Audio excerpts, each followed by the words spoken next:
Globalisation de l'amour fraternel. Article. Paiva Neto. Source. Réflexion de bonne volonté extraite de l'article. 8 objectifs du millénaire. Publié dans la revue Globalisation de l'amour fraternel. Remise au chef d'État au débat de haut niveau 2007 de l'ONU, à Genève, Suisse.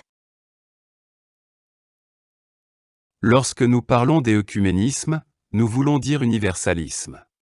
Fraternité sans frontières, solidarité internationale, car nous comprenons l'humanité comme une famille. Et il n'en existe pas une seule où tous les enfants auraient le même comportement. Chacun d'eux est un cosmos indépendant, ce qui ne veut pas dire que ces corps célestes doivent s'entrechoquer. Ce serait le chaos. Nous nous référons à l'œcuménisme des cœurs, du bon sentiment, qui est indépendant des différences communes de la famille humaine, où les gens raisonnent selon leur propre maturité, l'étendue de leur savoir ou son absence. Celui qui nous convainc de ne pas perdre de temps avec les haines et les dissensions stériles.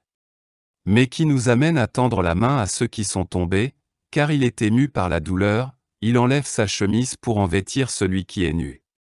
Il collabore au soulagement thérapeutique de celui qui est malade. Il protège la veuve et l'orphelin, comme Jésus nous l'enseigne dans l'Évangile selon Matthieu. Chapitre 10, verset 8.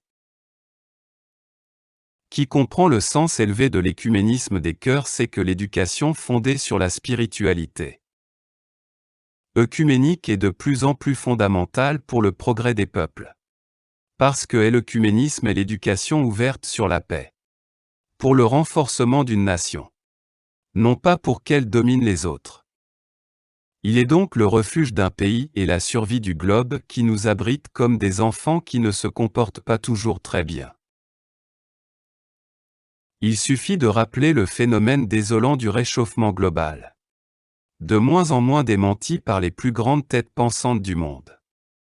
Les personnes d'avant-garde écologistes, hommes et femmes politiques et scientifiques de pointe recherchent déjà des solutions pratiques pour contrôler la pollution qui nous empoisonne dès que nous sommes dans l'utérus maternel.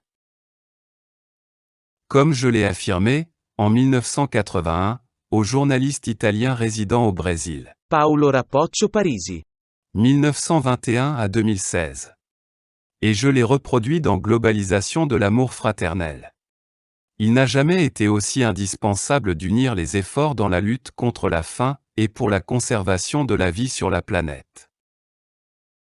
Il est impératif de profiter de l'engagement de tous, les écologistes et leurs détracteurs, ainsi que celui des travailleurs, entrepreneurs, gens des médias. Écrit, parlé et télévisé, et maintenant j'inclus aussi l'Internet. Syndicalistes, hommes et femmes politiques, militaires, avocats, scientifiques, religieux, sceptiques, athées, philosophes, sociologues, anthropologues, artistes, sportifs, professeurs, médecins, étudiants ou non, bien que nous souhaiterions que tout se retrouve sur les bancs de l'école. Femmes au foyer, chefs de famille, coiffeurs, manucures, chauffeurs de taxi, balayeurs des rues et ceux des autres segments de la société. La première femme qui est allée dans l'espace, 1963, la cosmonaute russe. Valentina Terechkova. La résumer en une phrase qui concerne tout à fait la gravité du problème auquel nous faisons face avec le réchauffement global.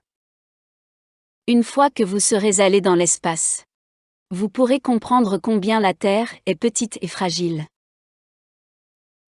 La question est devenue dramatique, et ses perspectives, tragiques. Pour les mêmes motifs, il est urgent de renforcer un écuménisme qui franchisse les barrières. Apaise les haines, encourage l'échange d'expériences qui stimule la créativité globale. Corroborant ainsi la valeur de la coopération socio-humanitaire des partenariats.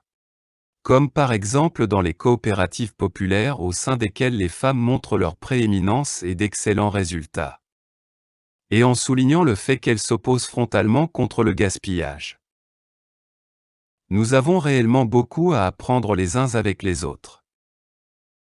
Une voie différente de celle-ci, comme cela l'a déjà été prouvé, mène à la violence, à la brutalité, aux guerres, qui envahissent les foyers tout autour du globe. Alziro Zaur. 1914 à 1979. Le regretté proclamateur de la religion de Dieu, du Christ et de l'Esprit Saint. Souligner que les batailles pour le bien nécessitent de l'audace. Simone de Beauvoir. 1908 à 1986. Écrivain, philosophe et féministe française, a eu raison d'affirmer que toute réussite déguise une abdication. En résumé, chaque fois que nous supplanterons l'arrogance et les préjugés, il existera toujours quelque chose de bon et de juste qui pourra être assimilé avec toutes les composantes de cet temple. Arche de Noé, qu'est le monde globalisé d'aujourd'hui. Nous préconisons donc l'union de tous pour le bien de tous. Puisque nous partageons une seule et unique demeure, la terre. Les abus de ses habitants exigent que l'on prenne impérativement une décision. Ou bien l'on intègre ou l'on désintègre. C'est la raison pour laquelle nous devons travailler stratégiquement dans des partenariats qui procurent une véritable prospérité aux masses populaires. Notre temps requiert sans délai que se développe une réelle conscience des problèmes sociaux qui ont besoin de solutions, dès hier. Jamais il n'a été suffisant de relever la vitre de la voiture. La nécessité de réforme frappe à notre porte. Faisons-les avant que les processus traumatiques de la société n'exigent une autre attitude.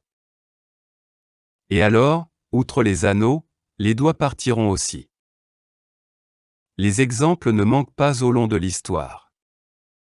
José de Paiva Neto Est écrivain, journaliste, homme de radio, compositeur et poète. Il est né le 2 mars 1941, à Rio de Janeiro, Brésil. Il est président de la Légion de la Bonne Volonté. LBV